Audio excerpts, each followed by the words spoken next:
Blizzard is starting a war against cheating in Overwatch. If you've been coming across cheaters in your games, then you'll be happy to hear the topic that we have today, but not as happy as our GameLeap.com subs from this past month who have been enjoying our hundreds of top-level educational guides made by some of the best coaches in all of Overwatch. So if soaring up the ranks and getting to Grandmaster is something that interests you, be sure to come and check out our website. Just follow the link in the description below, or again, go to GameLeap.com.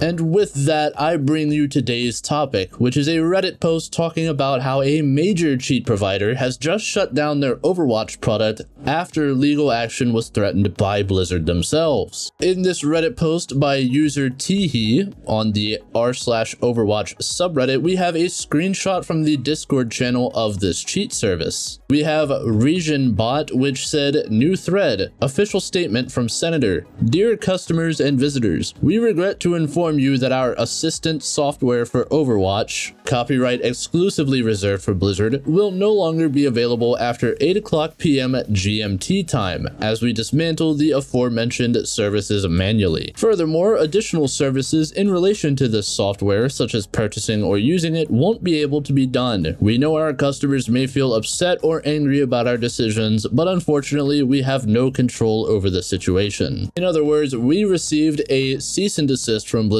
and started crapping our pants. Now, just to give you an idea of how big the Rygin cheat service was, I went to their website and saw the total online member count was 1,505. And this was just in the moment that I joined the webpage, and it was only on their forums. And because they were so kind to include their forum statistics on the side, we see that they actually had 26,499 members on just the forums. This is actually a pretty high number of cheaters, because each of these members is probably going to have multiple accounts in which they spam cheats on. So Blizzard coming through and sending a cease and desist is definitely a scary situation for them, because now this once thriving business is pretty much shutting down on a dime. And this isn't the first time that we have seen a game developer take a stance like this against their cheaters. Really quick though, if you're enjoying the video, please be sure to like and subscribe and go and check out our website. Before we go into what other developers have done, let's first discuss exactly how powerful the Rygin hack was. Much like any other hack, it had wall hacks involved, so you could see your enemies through the wall.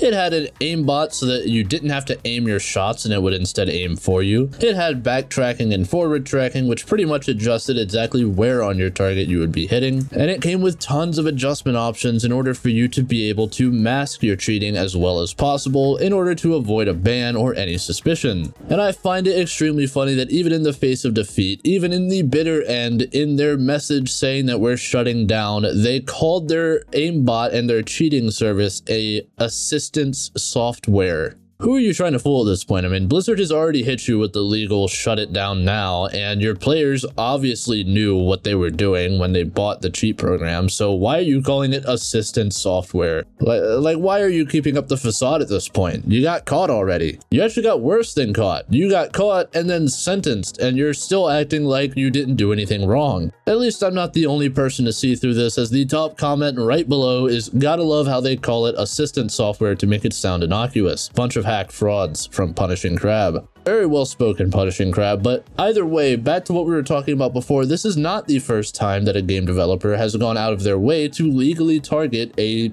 cheat developer. Back in the very beginnings of Valorant, during the COVID quarantine and when it was coming out and it was the talk of the town, they had pretty much challenged the hackers directly to try them, as they had developed such a powerful anti-cheat software that they were confident you could not cheat on Valorant with it, which as we know now isn't exactly how it went down and how things shook out. But they did try to keep their word by improving their cheat engine, and as Blizzard did, they went after the cheat developers directly. I remember all of this very vividly, as I follow an account on Twitter called the Anti-Cheat Police Department, which forever ago was created as an Overwatch specific anti-cheat sort of community resource. The person who originally created this account was its gamer doc, and he had a direct contact in Blizzard where they would sort of take the submissions from the community and then take it through GamerDoc and to Blizzard. In any case, this account has a tendency to post cheaters crying about losing their accounts and all sorts of very hilarious moments of cheats getting shut down, and in this tweet by them we see that a cheat service called ValoDLL has been closed, with the anti-cheat PD captioning it, "Riot has sued another cheat seller," and you can see in it GamerDoc is actually mentioned as not just suing cheat developers, but stated that resellers will also be sued. So it is a very aggressive way for a game developer to target not only the people who sell the cheats, but also the people that develop them with legal action, and it's good to see that Blizzard is not adverse to doing this. The only concern that I have is that over time, Riot seems to have slowed down their legal pursuit of these hackers and game developers, at least in the public view. I haven't seen as much information as I did back in these old days. So I'm not sure about the long-term viability of this approach and whether or not over time it becomes just simply impossible to continue doing. Either way, it is sending a very strong message to cheaters and their developers right now that this is not acceptable and that Blizzard will come after you, which is a fantastic message to be sending. It certainly beats what we felt in Overwatch 1, which at times felt like complete and utter inaction to do anything about the cheating problem. And I can genuinely say, and I know this isn't going to be everyone's experience, but I don't think I've come across a cheater in the past month of playing Overwatch, whereas in Overwatch 1, it was pretty much 10 times a month, maybe 15.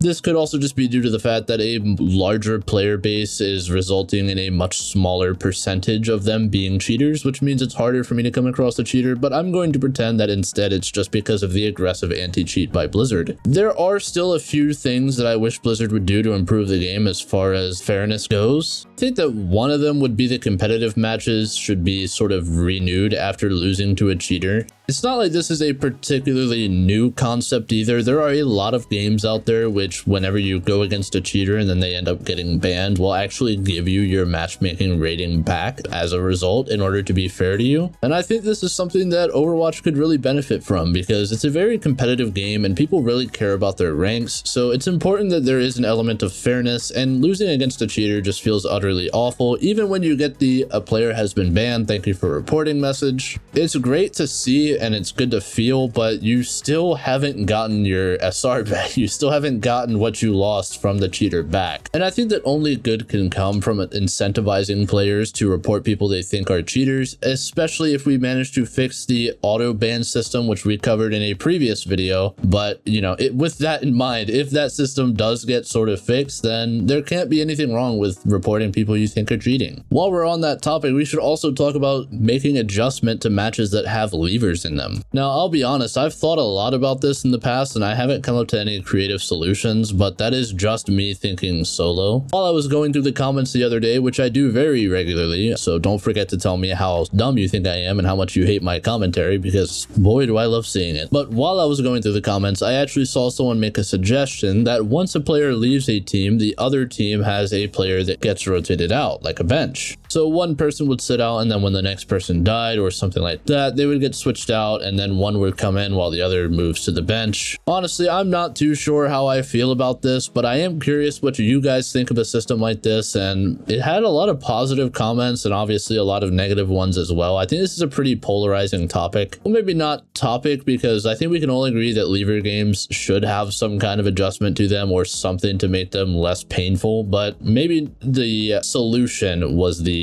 polarizing thing. I think honestly the biggest thing that I wish was changed for when you had a lever was that someone could switch roles to take their role over, because if your tank leaves the game, you're kind of in a really bad situation. Because I've had games before where my support or my DPS have left and I've still won. Not a lot, mind you, because you're still 5 versus 4 and that's a pretty big disadvantage. But when you're down a tank, like when your tank just outright leaves the game, unless the other team is inting super hard, it's pretty unwinnable. It'd be pretty nice if I could just try to switch to tank to compensate for us not having one, and then when that player gets back, it could even literally kill me on the spot, send me back to spawn, and make me pick a DPS. I would not care. The point would still be that we could try to win because someone could try to replicate the tank, and even if they're not great at the role, we would still have a fighting chance because tank is built to be pretty much the most important role right now. In any case, let me know what you guys thought of that previous comment suggestion with the benched player and what you thought of my own suggestion, and if you have any ideas for how to make lever games less painful, I want to hear those as well. Because as I said, I do actually actually read the comments very often, as does the rest of the GameLeap staff, so please let us know your opinions on what to do to make Overwatch better. And do not forget to like, subscribe, and share the video, and check out our website. I'm telling you, it has some amazing content up there, so go and take a look. In the meantime though, guys, this has been Highway. It's always great speaking with you. I will see you all again very soon. Take care and peace.